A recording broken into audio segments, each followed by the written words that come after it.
Assalamualaikum warahmatullahi wabarakatuh.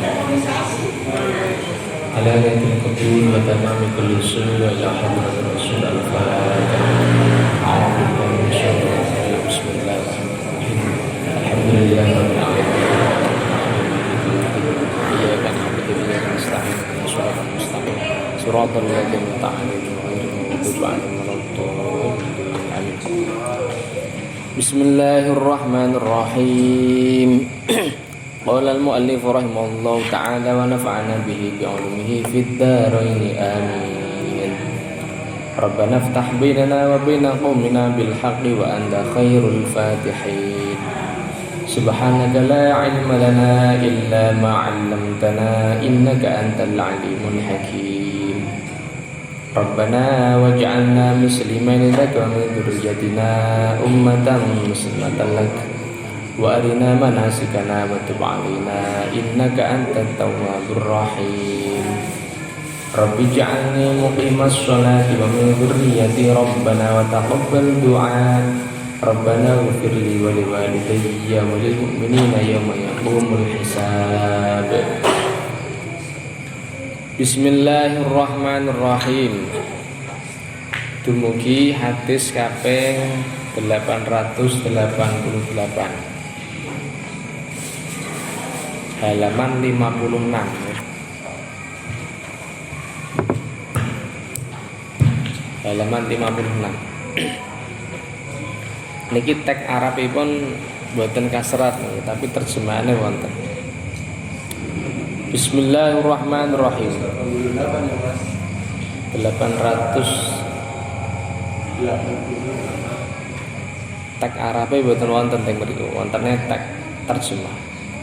Bismillahirrahmanirrahim. Wa an Amr ibn Syarid, dari sahabat Amr ibnu Asyarid. Teks Arabe kan boten wonten niku.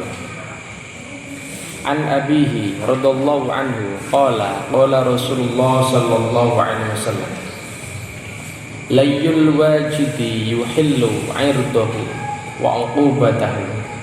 Rawahu Abu Dawud wan Nasa'i. Wa an Amr ibn Syarid, satu hadis dari sahabat Amr ibnu Asyarid. An abihi, dari ayahnya radhiyallahu anhu. Qala, sahabat Amr bin Syarid pernah berkata bahwa qala Rasulullah sallallahu alaihi wasallam, Rasulullah sallallahu alaihi wasallam pernah bersabda, layyul wajidi.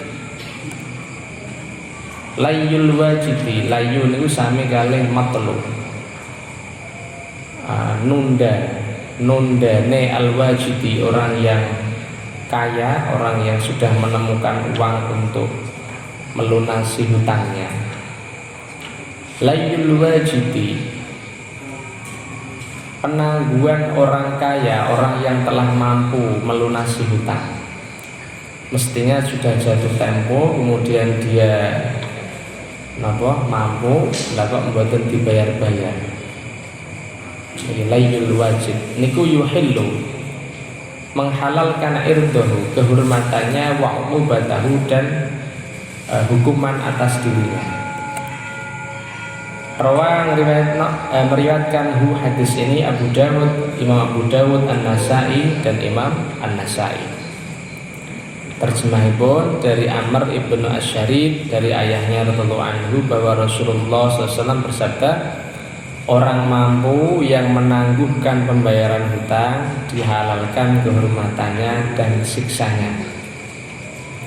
Hadis ini diriwayatkan oleh Abu Dawud dan Imam An-Nasa'i.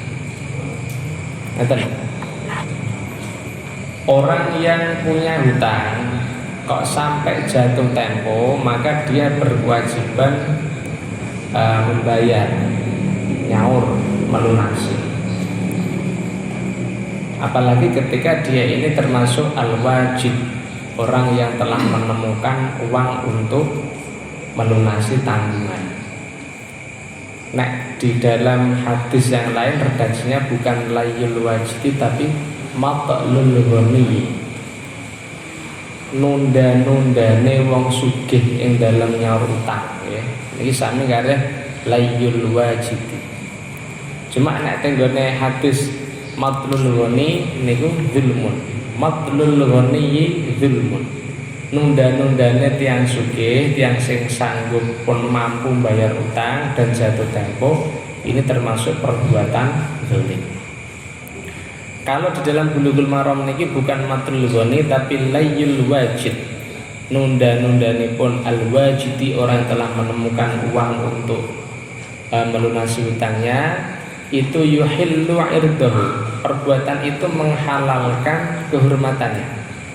Nanti lagi nak dibuka teng syarul hadis bisyikayah lil hakim.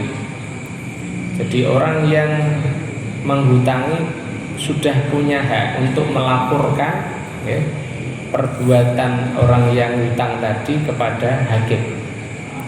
Mestinya kan tiang boten parang Pak nih, buka aibipun. Buka aib boten parang. Lah tapi niki wonten tiang utang pun jatuh tempo dan dia punya mampu, lah kok mboten di saur-sauri. Ngeten niki yuhillu irdahu, perbuatan itu menghalalkan kehormatannya. Artinya dia sudah tidak dosa lagi dilaporkan perbuatannya, bahkan sampai hakim kepada hakim. Terus lagi wa'uqubatahu, tidak hanya menghalalkan kehormatannya tapi juga menghalalkan untuk dihukum. Dengan syarah hadis pun di antara bentuk hukuman bagi mereka yang mampu nyaur utang ya, melunasi utang tapi kok tidak langsung ditunaikan, ditunda-tunda. Niku di antaranya bihabsihi, dengan dihukum. Kemudian walil hakim ayyabi'a alaihi malahu wa yaqdiya dainahu wa la yalzamuhu ihdaruhu. Hakim itu setelah mendapatkan laporan, hakim itu terus menyelidiki, benar apa boten niki dia punya hutang, betul apa tidak sudah jatuh tempo, betul apa tidak dia termasuk al-wajib, orang yang mampu. Dan setelah diselidiki ternyata betul, laporannya betul, maka walil hakim ayyabi alaihi malahu wa yaqdiya dainahu wa la yalzamu itu.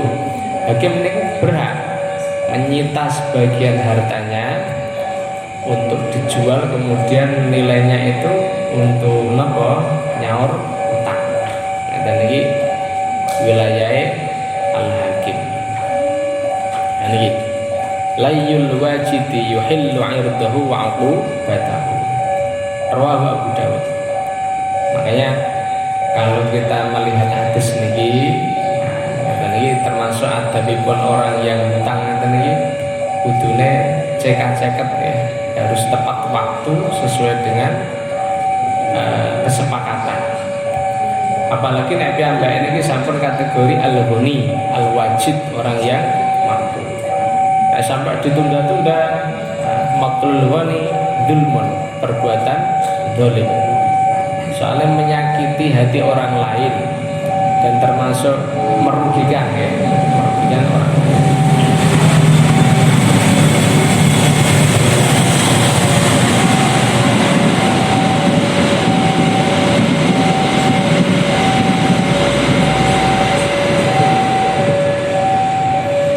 Bahkan sebagian ulama niku sampai berdasarkan hadis niki yuhillu irdahu wa uqubatahu, sampai ngendika ajbaro al-hakim ala wafa'i bid-darbi wal habsi. Bahkan jika diperlukan hakim itu boleh terus memaksa tiang sing mampu nyaur utang niku, kalau sampai tidak mau dipaksa sampai berhak dipukul, sampai ditahan. Nah, ngantos wonten niku. Niki uqubatahu. Niki nek pancen tiang niki mampu, makanya sing paling saya nggih napa sesuai karo kesepakatan, bahkan lebih indah lagi kalau sebelum jatuh tempo disauri. Wonten al-Jami'us Shaghir niku wonten hadis yang tempat. Napa niki? Innallaha ahabba 'abdan rahimallah ya. Rahimallah 'abdan samhan idza ba'a wa samhan idza ishtara wa samhan idza qada wa samhan idza qada. Rahimallah, Allah merahmati abdan hamba yang samhan idza ba'a. Samhan itu suka berbuat mudah, gawe gampang. Kapan? Satu idza ba'a, ketika dia menjual. Jadi dia menjual kok sudah ada labanya, ya sudahlah, kanggo nyenengno pembeli, dilepas. Atau mestinya harganya sekian ya.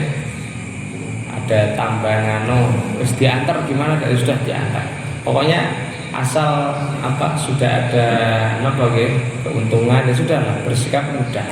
Wonten niku Allah senang, merahmati. Kemudian itu syara, ketika dia ini membeli. Jadi nek tumbas nek adol nggih kepenaan, terus nek tuku nggih kepenaan. Ampun tuku jeruk sekilo kok ngenyangi setengah jam. Begitu sampun dicocok regane sing milih nggih setengah jam padahal sekilo. Biasanya ibu ngoten niku. Jadi terus nek adol nggih gampangan, nek tuku nggih gampangan. Terus wasamhan idza qada. Kepenaan ketika nyaur utang. Jadi asal sudah ada meskipun belum jatuh tempo, cepet-cepet disauri. Sampai wonten ngendikane ada makalah al-ajalah minasyaitan, terburu-buru niku dari setan. Kecuali beberapa hal diantaranya al-ajalah fi ada'i duyun, bersegera buru-buru nyauri utang meskipun kurang saulan kok saiki ono cepet-cepet disauri. Ini termasuk samhan idza qada. Terus wasamhan idza qada, gampangan nalikane nampa sauran utang.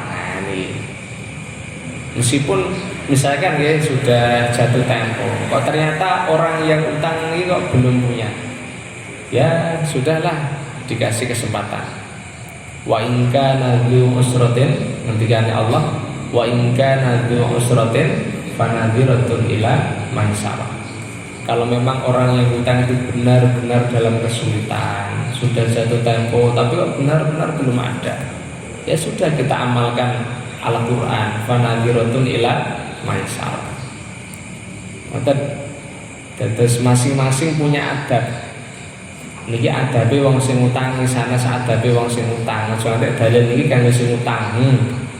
Kudune aja buru-buru nyaur. Nah, jadi adabnya orang yang utang itu bersegera.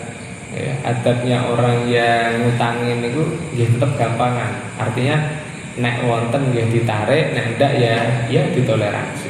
Niki rahimallah. Di dalam Faidul Qadir hadis niki niku dimaknani ngeten, Pak. Redaksinya itu kan rahimallahu 'abdan. Kalam khobar. Kalam khobar. Itu artinya Nabi itu memberi informasi kepada kita bahwa orang yang mengamalkan 4 hal niki akan dirahmati Allah. Tetapi sekaligus ini kalam insya, bermakna doa, berarti dungane kanjeng Nabi selalu mendoakan semoga orang yang mengamalkan 4 perbuatan ini selalu rahmati Allah. Jadi dapat doanya Nabi. Dah kembali dengan hadis ini, layul wajidi yuhillu 'irdahu wa 'uqubatahu. Jadi orang yang mampu kok menangguhkan pembayaran hutang itu dihalalkan kehormatannya dan dihalalkan siksanya. Artinya kalau memang nemen nggih layak dituntut nggone meja hijau gampangan. Tapi ngaten niki nek setunggal HE niki ageng, jadi persoalannya besar. Nek kelas utang 1 juta 2 juta masuk melayu ning pengadilan Pak ya. Diselesaikan secara keluarga. Tapi nek sampai nilainya besar, satu-satunya jalan harus dituntut ke hakim, ya monggo. Nah niki. Pun saat ini ganti hadis. Hadis yang ke-889. Nah niki wonten teke. Wa an Abi Sa'id Al-Khudri radhiyallahu anhu qala usiba rajulun fi ahdi Rasulillah sallallahu alaihi wasallam fi thimarin ibta'aha fakathura dainuhu. Usiba rajulun fi ahdi Rasulillah sallallahu alaihi wasallam, pada zaman Nabi sallallahu alaihi wasallam ada seorang itu terkena musibah. Napa niku? Fi thimarin ibta'ah. Dia ini beli buah, tapi malah napa gosok terus tidak mboten payu didol. Fi simarin ibta'ah. Jadi ada orang pedagang terkena musibah pada masa Nabi, yaitu dagangan yang ia beli yang berupa simar, biji-bijian itu yang ia beli ini tidak layak jual karena rusak. Fakathura dainuhu, berhubung ada masalah, akhirnya boten payu sak terusé, menjadi banyak dainu, hutangnya. Rugi, bangkrut.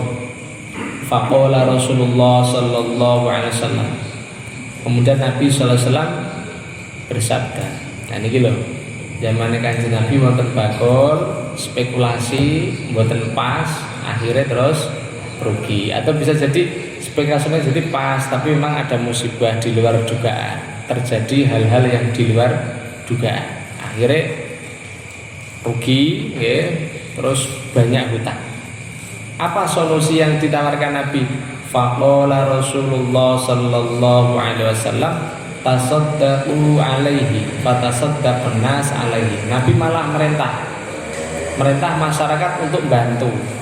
Ono do sedekah untuk dia, dibantu dulurmu, ono bakul kok napa bangkrut. Tasaddaqu alaihi. Kalian bersedekah untuk dirinya. Yang diperintah Nabi ini ya lazimnya ya berarti orang-orang yang punya piutang ya berarti. Bakul itu punya utang kepadamu, ya Rasulullah. Tasaddaqu alaihi. Sedekah. Gugurkan hakmu. Atau bisa jadi di luar hurma, di luar orang yang punya hak. Tasaddaqu alaihi, ini ana dulurmu bangkrut, dibantu. Tapi walam ya belum dzalika wafaat ini. Setelah orang-orang ini bantu wonten duit macam-macam nih, ternyata tidak bisa mencukupi untuk melunasi hutangnya. Hutangnya gampangannya 1 juta, wonten tiyang do bantu paling-paling tok 10 juta lah. Bantu lingantek nyuntuk none 50 juta kan kegedean Pak nggih, gampangane tesih kurang lah nggih. Faqala Rasulullah sallallahu alaihi wasallam, kemudian Rasulullah sallallahu alaihi wasallam qala, bersabda li hurmai, kepada orang-orang yang menghutangi. Apa kata Nabi? Khudhu ma wajadtum, ambillah apa yang bisa kalian ambil, apa yang bisa kalian temu. Wis kono aset-asete sing masih bisa diambil, silahkan diambil. Walaisa lakum illa dzalik, kalian tidak punya hak kecuali hanya itu. Ambillah apa yang kalian dapatkan karena hanya itulah milik kalian. Jadi apa yang masih ada barang-barangmu loh. Napa niku yang masih ada pada napa niku pembeli niku bakul niku silahkan kamu ambil. Walaisa lakum illa dzalik, kamu tidak boleh mengambil selain itu. Tegese kalau memang napa dia tidak termasuk orang yang mampu nyaur nggih pun. Jadi kita hanya napa ngambil yang ia punya. Sing tidak punya nggih mboten saged dipaksa. Hadis niki sesuai kalih Quran.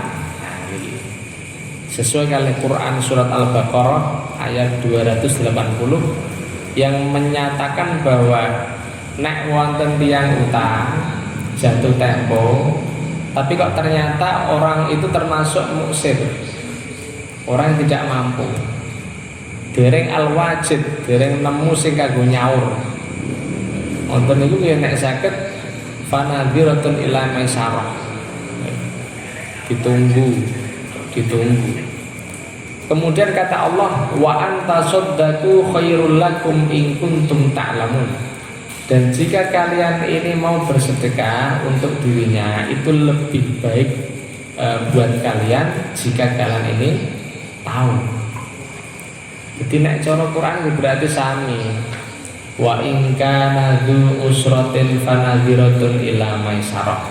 Nah, tiang sing utang itu termasuk orang yang belum mampu, dzu usrah dalam kesempitan, ya fanadhiratun ila maisarah.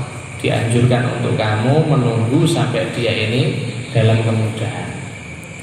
Wa anta saddaqu khairul lakum in kuntum ta'lamun. Tapi seandainya kalian ini bermaksud sedekah, gelem sedekah ana tiyang bangkrut, ya, ditulungi, atau wonten tiyang jatuh tempo dari mampu bayar, sebagian diibrokkan, misalkan wis saiki utangmu tak potong 50%. Nah, misalkan ini ngeten iki khairul lakum in kuntum ta'lamun. Makna tenggone Riyadhus Shalihin itu atas wonten Pak hadis. Kula redaksine kesupen nggih. Di antara ahli jannah niku wonten penduduk swarga sing ia masuk surga itu karena punya kebiasaan amal menghutangi orang lain, dan jika orang yang hutang itu jatuh tempo dan tidak mampu, wonten itu diibrokkan. Wonten usah disauri, wis rasa tak sauri tak bebasno. Akhirnya pada saat di hari akhir, itu kata Nabi mengenai hadis, dia ini hasil hisabnya ini neraka. Akhirnya terus dia berkata sama Allah, ya Allah, bukankah engkau tahu sendiri aku ini punya hobi ngutangi wong, nek gak iso nyaur tak bebasno. Mosok jenengan bebasno tiyang setunggal kados kula kok mboten kersa. Wong kula biasa bebasno wong akeh. Cocok nang mboten Pak niki. Nah, ngene kala-kala niku ngamalno hadis Kanjeng Nabi niki, nek wonten tiyang utang jatuh tempo mboten saged kala-kala dibebasno niat derek sunah Kanjeng Nabi. Niki bahkan hadis niki sangat menarik. Di antara penduduk swarga niku wonten sing mlebu swarga gara-gara wonten niku punya kebiasaan angger wonten tiyang utang jatuh tempo mboten saged nyauri dibebasno. Riyadhus Shalihin. Pun saat ini langsung dengan hadis ini. Hadis ini hadis ini menunjukkan kalau ada orang, kok misalkan sampun jatuh tempo, tapi ternyata dia dalam kesulitan, dereng saged nyaur. Wonten niku nek saged dibantu. Entah yang bantu itu hurumaknya orang yang punya hak atau orang lain. Ini perintah Kanjeng Nabi, tasaddaqu alaihi fatasaddaqun nasu alaihi. Bon. Terus kalimat khudhu ma wajadtum wa laysa lakum illa dzalik. Niki nuduhke bilih orang yang punya hak niku mboten pareng. Fala yajuzu mutalabatuhu wala mulazamatuhu, mboten pareng nuntut. Ini beda dengan al-wajib. Nah, hadis yang inggil kan penundaan yang dilakukan oleh orang yang sudah mampu. Nah, orang itu memang mampu, sudah punya, kok mboten nyaur, la yuhillu irdahu wa hadam. Halal bagi dia, halal kehormatannya dan halal hukuman untuk dirinya. Dan ini angsal dilaporkan oleh hakim. Bahkan hakim berhak menghukum. Tapi nek orang itu benar-benar muksir, ya, mboten pareng. Lane bahasane Kanjeng Nabi, khudhu ma wajadtum wa laysa lakum illa dzalik. Jadi hurma hanya punya hak ya ngambil yang masih ada, barang yang masih ada. Selain itu rupanya nuntut tenggone pengadilan, dituntut sampai nuntut biar dihukum mboten pareng. Nah niki Islam ngaten niki. Niki hadis niki tesih wonten hubungane kalih bab taflis wingi.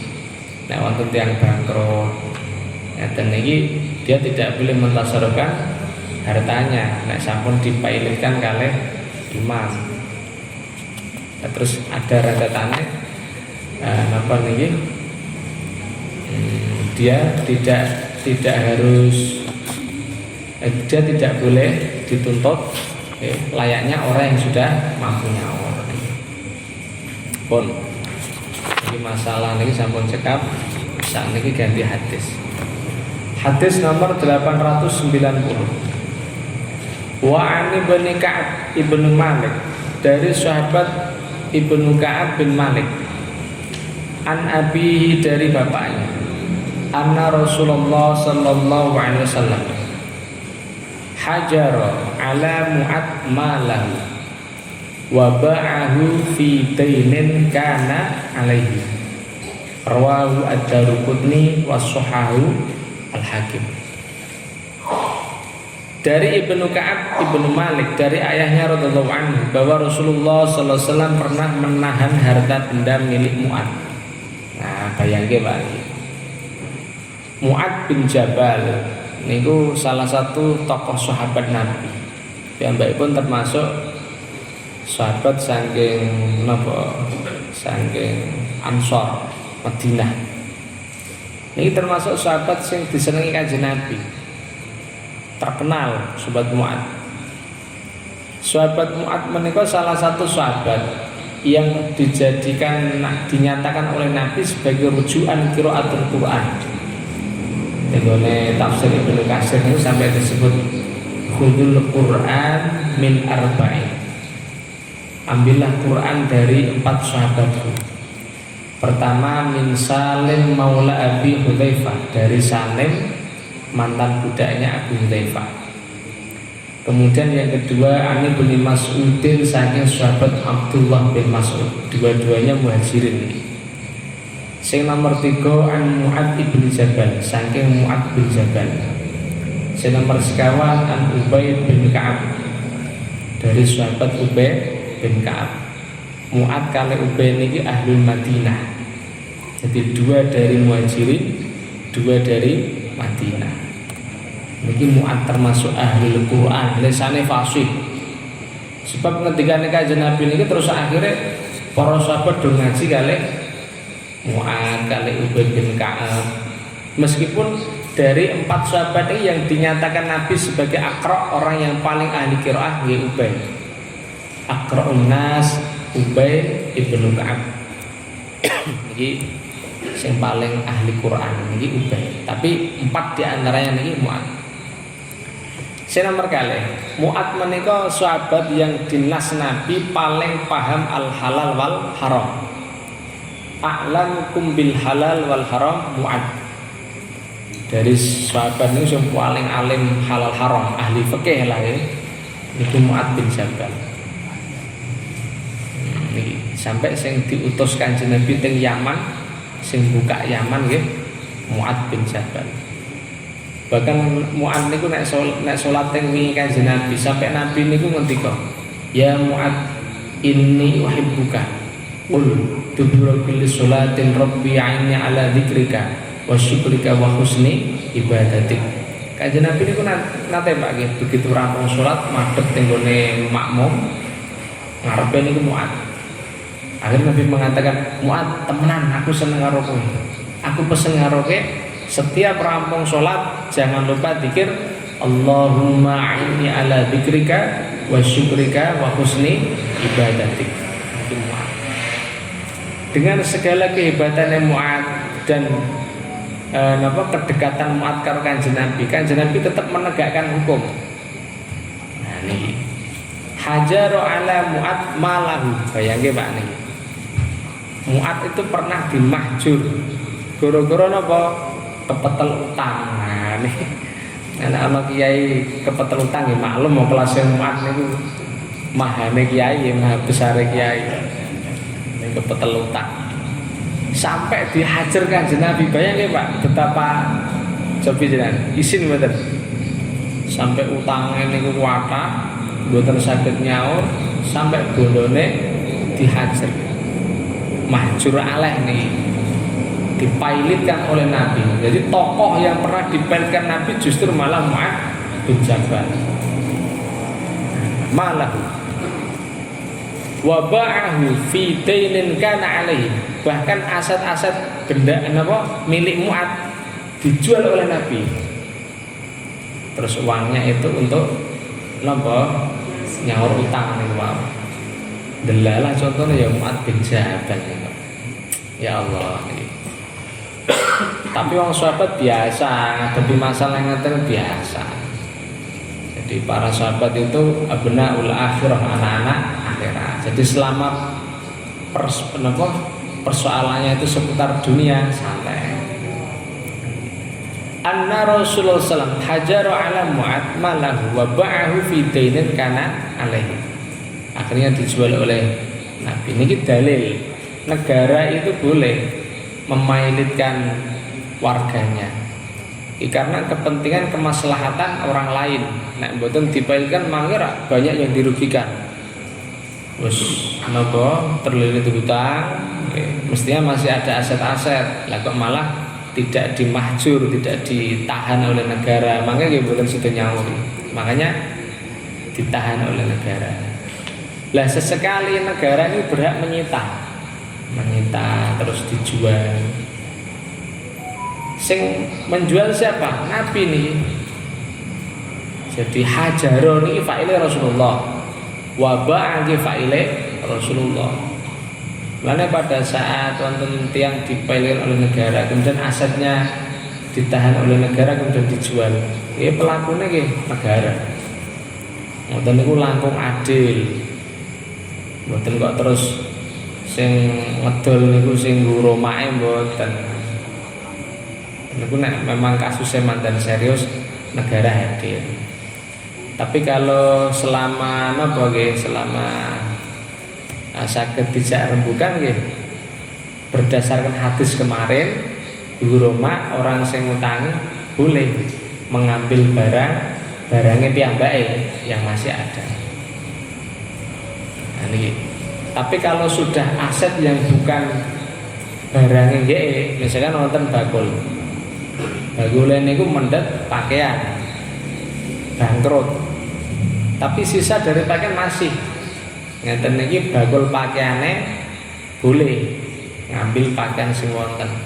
Tetapi untuk aset yang bukan barang dia, misalkan ono mobil, ono omah, niku urusannya negara. Nah, makanya wa ba'ahu fi dainin kana alaihi. Akhirnya terus dilelang. Biasanya nek tumbas barang lelang niku murah napa larang, Pak? Luwih murah ya. Tapi nek sakit gitu bahasa ampun tebas barang lelang. Wong susah isih tambah susah ya kan. Nah, nek tebas barang sing biasa meskipun halal asal dijual oleh negara, kemudian cara menjualnya niku mano. Ini asal harganya niku harga sing normal, insyaallah anti binafsin. Nek harganya itu harga normal, biasanya yang punya barang anti binafsin, hatinya senang-senang saja. Susah, terlilit hutang, kemudian barangnya didol dengan harga normal, ya susah tapi gak batil. Tapi nek wis punya hutang, barangnya disita, harganya dijelokno, lah ini susah nih.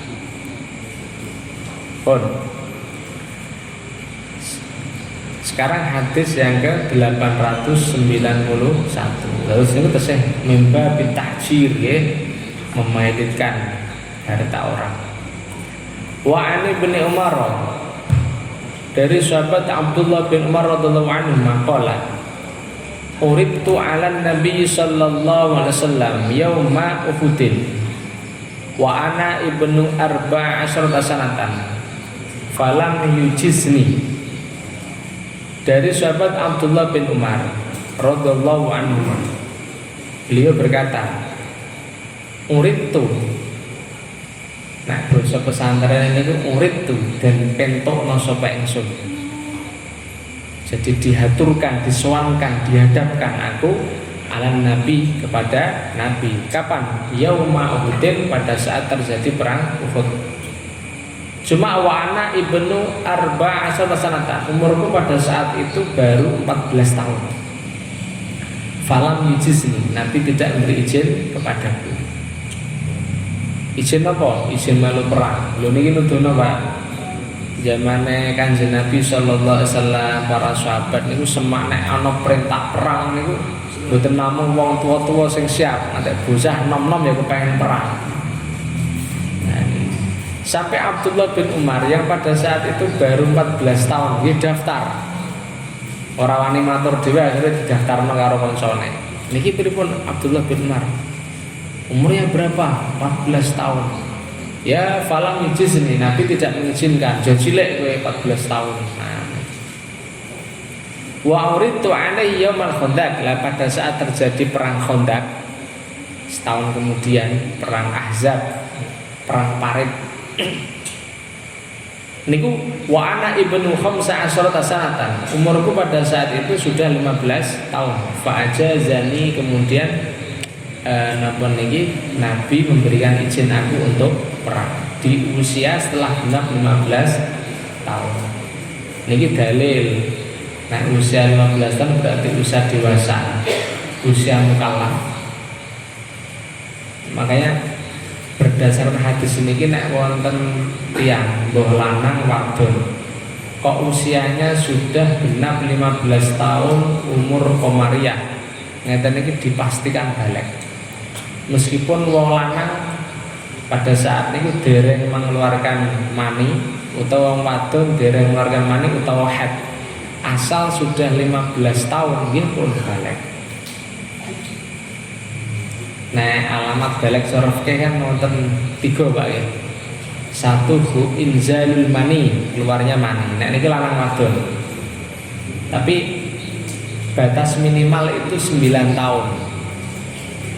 Cara fikih nek wonten bocah lanang wadon metu mani tapi umure durung genep 9, niku berarti bukan mani. Ana kelainan niku berarti. Karena batas minimal syahwate menungso niku 9 tahun. Mulane mani itu minimal 9 tahun nggih, untuk lanang wadon menjadi alamat baligh. Tapi nek kurang 9 dereng. Terus had nggih ngoten. Tapi ini khusus wong wadon, wong lanang mboten bakal ame mumet utawa males. Nek wong wadon head niki ngoten minimal 9 tahun. Kalau ada perempuan belum 9 tahun keluar darah itu bukan head. Kecuali jika kurangnya itu kurang dari 14 hari. Jadi wonten bocah wadon ngetokno getih 10 hari sebelum genap 9 tahun. Ngoten niku sampun balik. Tapi nek 20 hari sebelum genap 9 tahun dereng. Atos ngoten Pak niki. Rinciane teng kita fikih. Lah sakniki nek wonten lanang wadon dereng ngetokno mani, sing wadon dereng head. Tapi sudah usia 15 tahun komariah. Ngeten niki balik berdasar hadis niki. Wa fi riwayatin lil Baihaqi, dalam riwayatnya Al Baihaqi, falam yujizni, ada redaksi Nabi belum mengizinkan aku. Walam yaroni balagtu, Nabi belum menilai diriku sudah balik. Nah, ini ada bahasa ini. Walam yaroni balagtu. Wasohahu ibnu Huzaimah. Niki wonten hubungannya kali mahjur. Wingan kula aturke di antara napa nggih orang yang tidak boleh mentasarufkan hartanya niku as-sabi, cah cilik. Cah cilik. Cah cilik ngeten iki mboten pareng mentasarufkan hartanya. Lah ukuran kecil niku sampai usia berapa? Ya sampai buluk, sampai balik. Lah balik niku wonten sing wau inzal, keluar mani, ada yang sampai haid, atau yang balik secara pasti umur 15 tahun.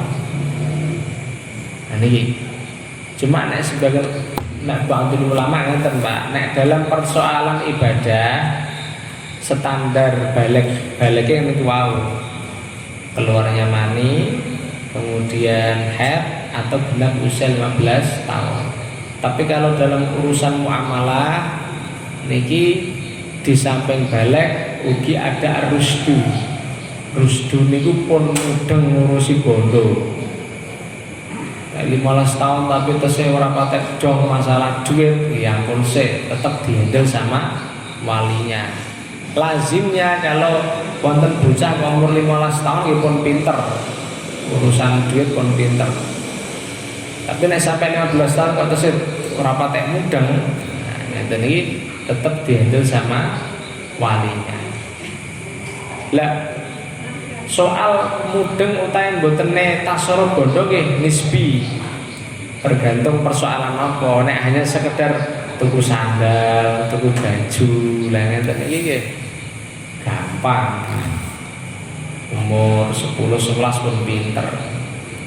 Tapi nek masalah misalkan wonten anak yatim, bapake sedo, wong tuane ra ono, ditinggali mall. Wonten Pak teng mriki bocah cilik ditinggali mall. Ngeten iki di sini terus. Kalau hanya sekedar beli sandal, celana, ngoten niku mboten pun rusdu, pun mudeng. Tapi usia 15 tahun kok langsung ditinggali, langsung kan ngurusi memanage toko gede sampai mall, gitu harus rusdu. Makanya tersedia itu sama wali. Dan niku sinten lah pihak yang memang dipitadosi ngurusi sementara. Niki wonten niku masih al-mahjur dalam urusan mall berarti. Pun wa an Atiyah al-Quradi, dari Atiyah al-Quradi radhiyallahu anhu qala uridna 'ala nabi sallallahu alaihi wasallam yauma Quraidah fa kana man ambata qutila wa man lam yumbit khulliya sabilu fa kuntu fi man lam yumbit fa khulliya sabili. Dari Atiyah al-Quradi radhiyallahu anhu, kami dihadapkan pada Nabi sallallahu alaihi wasallam pada saat perang Quraidah. Lalu orang yang telah tumbuh bulunya dibunuh dan yang belum tumbuh bulunya dibebaskan. Sedangkan aku termasuk orang yang belum tumbuh bulunya, maka aku dibebaskan. Zaman perang Bani Quraidah. Dan ini wonten pihak yang berkhianat teng Madinah niki. Kados nek boten lepat niki termasuk ahli kitab. Berkhianat kepada Nabi, nyerang Kanjeng Nabi, akhirnya diperangi oleh Kanjeng Nabi. Sing dewasa nggih dibunuh. Nah, ini memang perang ya. Lah cuma ada beberapa yang ragu. Ini dewasa apa cilik, karena di dalam aturan perang ya, cara syariat Islam tidak boleh membunuh perempuan maupun anak-anak. Lah akhirnya carane ngukur iki bocah utawa sampun dewasa pripun. Nek cara hadis niki nyun sewu. Tenggone napa niki kemaluane niku sampun tukul rambut napa mboten nek cara anu wulu kempung. Nah nyun sewu niki madang. Saru sithik tapi wong niki hadis sing ngoten nggih disampaike. Nek napa niki wis ana nggih berarti wis dewasa. Tapi nek durung ana berarti tesih silan delalah. Atiyah al-Quradi pada saat perang Bani Quraidah niku dereng. Akhirnya dibebasno. Lah hadis niki napa hubungane? Niki dalam menentukan balik. Ada sebagian ulama nek mboten lepat mazhab Hanafi. Niki memasukkan napa niki nabatul anah ya, tukule wulu kempung itu sebagai alamatul buluk berdasarkan hadis niki. Tapi nek cara jumhur termasuk fikih Syafi'i mboten lebet. Mboten lebet. Nah, terus nek cara fikih Syafi'i menyikapi niki pripun? Ini khusus dalam persoalan buluk fil qital, buluk dalam kasus perang. Ngoten. Soalnya nek perang kan hawane emosi Pak. Ameh takok umurmu pira wis metu apa durung manine wis rubes ya. Suasana perang. Dadi anggere delok tok, wis sono langsung disikap. Tapi nek durung anak-anak mau perang iki suasanane, makanya Mboten usah ngambak. Masalahnya kalau memang ukurannya niki wau injal, bisa berbohong. Ya wis ana apa durung? Kula anu dereng. Iso ngapusi. Umurmu wis 15 apa durung? Dereng iso ngapusi. Tapi nek masalahnya kan mboten. Delok sithik oh wis babat ngoten mawon. Urusan perang. Nah, makanya beda. Konteksnya beda konteks. Nah, niki. Tapi nek cara mazhab Hanafi tetap tinggi nih, Pak. Tetap tinggi. Bon. Wa an Amr ibn Syu'aib. Dari sahabat Amr bin Syu'aib. Wong niki mumpung tesih bahas masalah bocah cilik. Mumpung tesih bahas bocah cilik. Termasuk mahjur niku bocah yang belum balik, nggih. Ngoten niku kan dia belum punya hak untuk mentasarufkan harta. Lah, nek bocah sing dereng balik niki termasuk anak yatim. Nah ini berarti bondone niku malul yatim. Nek malul yatim, anak yatim ini tidak punya hak untuk tasarruf, maka orang lain mboten pareng, Pak, mengambil bondo niku meskipun atas izin anak yang bersangkutan. Mboten pareng. Misalkan wonten nggih, anak yatim cilik usia kelas 1 SD lah, kelas 1 SD. Bapaknya pun mboten wonten. Ibunya pun boten wonten. Jenengan sebagai tanggane paren, nang iku ana gedang sak tundul tak jupuke ya. Meskipun bocah ngene nggih monggo boten napa-napa, boten angsal. Itu termasuk malul yatim. Izine bocah yatim boten sah. Lah untuk bisa sah gimana? Izin kali waline. Tapi wali kudu hati-hati, boten bareng sakarepe nggih. Tasarrufnya wali harus untuk kemaslahatan anak yatim. Nek kira-kira gedange niku apik iso didol, iso menghasilkan uang, ya pun dijini kayak anak yatim. Tapi nek misalkan wis pirang-pirang gedang entek bosak-bosok lah niki benten maneh. Niki tasarrufnya harus untuk kemaslahatan mahjur Allah sing diurusi niku. Mulane zamane Nabi sallallahu alaihi wasallam tengene peristiwa pembangunan Masjid Quba. Kanjeng Nabi ini pada saat hijrah ke Madinah, Nabi ingin membangun masjid.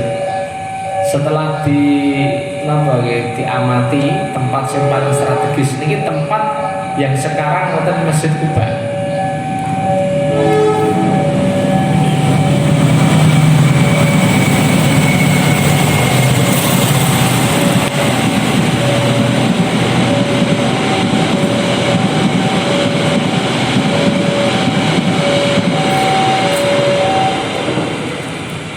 Untuk Masjid Quba.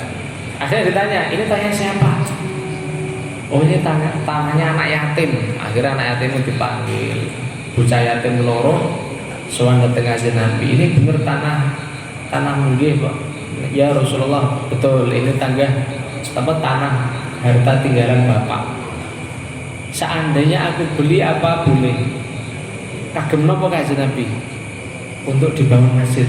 Oh, kalau untuk dibangun masjid betul usah dibeli, kula wakafke mawon.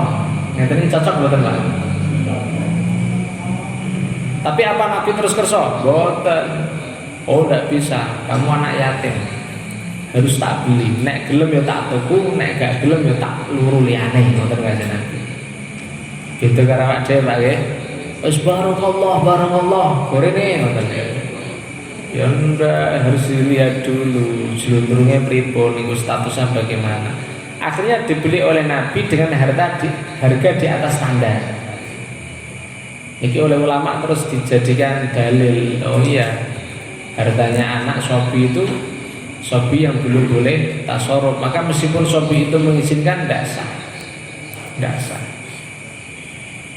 Oh. Waan Amr, makanya kita harus hati-hati nek berhadapan kali bodoh tinggalane bocah yatim, sing hati-hati. Sing dadi wali ki sing hati-hati. Kula wingi kan sempat cerita Pak, wonten kancane kula niku alhamdulillah kan saya dapat kiriman paket baju bagus-bagus. Baju apa? kemarin kakak ipar saya tuh meninggal. Anaknya jadi cilik-cilik, bajunya wapi-api. Lah daripada ora dinggo, akhir dipakai nang nyong. Alhamdulillah. Ngenten iki apik leres napa mboten, Pak? Mboten leres ampun. Disimpen mawon. Baju sisi nek misalkan pinten niku 100 200 ping. Itu harta tirkah niku. Meskipun tidak belum bisa dipakai untuk anak, tetapi itu punya nilai. Wali boten parang terus berbagi boten parang. Tapi aku Pak nek nyamang bajune misalkan istrinya teringat sama almarhum. Ya sementara diamankan dulu, tapi kalau sampai dihibah-hibahkan ya ampun. Karena itu adalah haknya anak yatim, kan bisa dijual nilainya. Pun kedaru bro Pak, nek pun kedaru nggih sing dikirimi niku etok-etoke anu, nggih boten etok-etok temenan iki. Di Aji Kerto terus untuk anak itu jangan sampai menerima hak anak yatim yang bukan haknya, tidak boleh. Jadi tasarrufnya wali anak yatim itu ketat, bukan sembarangan. Bukan versi dia, tapi harus versi berdasarkan kemaslahatannya anak yatim. Wa an Amr tambah sekedhik ya.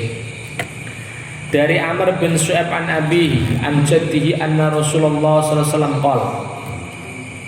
Dari Amr ibnu Su'aib dari ayahnya dari kakeknya radhiyallahu anhu bahwa Rasulullah sallallahu alaihi wasallam bersabda. Ya tadi berarti tondo saya Pak ini dari Amr dari Su'aib dari bapaknya. Dari Amr bin Su'aib dari bapaknya berarti dari Su'aib anjati dari kakeknya. Berarti putu romo mbah ahli ngaji berarti ini. Ono hadis wis saka bapak saka mbahe. Indah nih. Anna Rasulullah sallallahu alaihi wasallam bahwa Rasulullah sallallahu alaihi wasallam qala bersabda la yajuzu limra'atin atiyatun illa bi'izni zawjiha. Tidak diperbolehkan bagi seorang istri memberikan sesuatu kecuali dengan seizin suaminya. Wa fi lafdhin la yajuzu lil mar'ah amrun fi maliha idza malaka zawjuha ismataha. Dalam suatu lafal tidak diperbolehkan bagi seorang istri mengurus hartanya yang dimiliki oleh suaminya. Rawahu Ahmad wa ashabus sunan ila Tirmidzi wa sahahu al-Hakim. Hadis ini sengaja dimasukkan karena ada sebagian dari fuqaha yang memasukkan mahjur alaih niku az-zaujah fi mali zaujiha.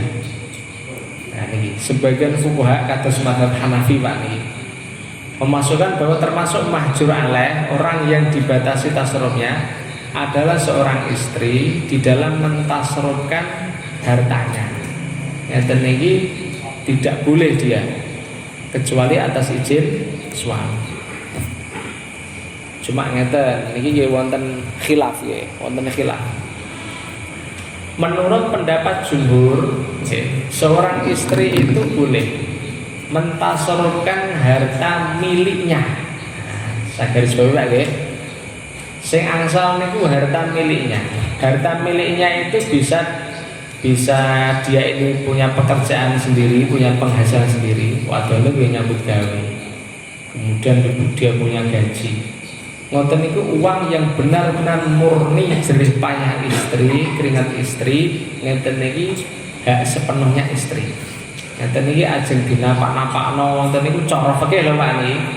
Tidak harus izin suami. Cocok napa mboten Bu? Cocok.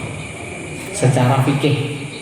Tapi nek cara adat nggih tetep kudune atur karo garwane. Cara adat, tapi cara fikih ndak. Dalile napa dalile? Dalile masyhur niki. Anna Nabiyya sallallahu alaihi wasallam qala lin nisa tasaddaqna walau min huliikunna. Kanjeng Nabi niku wonten Pak hadis sahih. Wahai perempuan, kamu sedekah meskipun dari perhiasanmu. Fatasaddaqna min huliikunna. Maka banyak di antara ibu-ibu pada masa sahabat niki sedekah dengan perhiasan. Dan sing perhiasan itu kan ya sudah milik istrinya Pak ya. Jadi pengertian harta istri itu satu, istrinya punya penghasilan sendiri, atau dua, harta itu hartanya suami tapi sudah diberikan kepada istri sebagai nafkah istri. Nonton nggak? Lah ngeten iki statusnya sudah menjadi milik istri. Lah nek ngeten iki terserah istri. Nah, setelah istri ajeng disedekahno, ajeng dinapa-napakan, asal ditasalkan untuk barang halal atau termasuk ibadah sedekah, tidak harus izin suami. Tapi kalau itu harta suami, harta suami, ngeten iki harus dengan izin. Mulane duit sing dicekeli istri niku mboten semuanya dihukumi duit istri lho Bu. Didelok kan ada korenahnya, ada tandanya. Duit sing dikekno bojo diterima istri itu macam-macam. Wonten duit niku untuk kebutuhan keluarga. Bu, wis pokoke iki gajiku kono dicekel. Kan kita ngertos, oh duit iki kanggo bayar listrik, kanggo blonjo, kanggo bayar sekolah anak, kanggo niki lah. Sing kanggo niku selain untuk kebutuhan istri khusus, itu termasuk malu zauj, masih seputar uangnya suami. Cocok mau mboten Bu? Ora patek cocok ya. Aturannya ngoten itu. Orang kok terus seluruh uang yang diterima istri dari suami berarti hartanya istri. Belum. Tapi nek uang yang jelas itu untuk istri, Bu, ini duitnya jenengan wis kono kanggo apalah tuku wedak kah tuku genco iki tuku ali-ali tuku niki berarti sudah menjadi haknya istri. Mulane bapak-bapak nek aweh duit bojo ya sing genah yang jelas antara uang itu untuk kebutuhan keluarga dengan khusus nafkah istri, karena nafkah istri itu tidak sama dengan nafkah keluarga. Ada nafkah istri, ada nafkah anak, nah, itu beda. Cuma nek terlalu dirinci ya malah dadekno mumet Pak nggih. Kan ada korenah-korenahnya.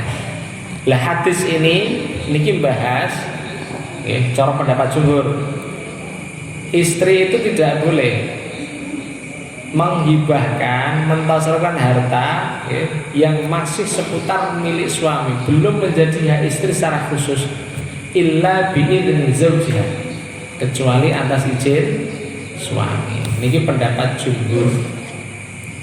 Tapi wonten Pak pendapatipun Imam Tawus, niki madan ekstrim Pak niki. Madan ekstrim. Sebelum seorang imro'ah, perempuan itu muzawwajah sebelum nikah, hartanya bebas. Tapi setelah dia muzawwajah, punya suami, maka coro Imam Tawus, hadis ini dilihat secara apa adanya. Wis pokoknya ora oleh illa bi'idzni zawjiha, kecuali atas izin suami, meskipun itu duit hasil keringetnya istri. Cocok mah mboten Pak?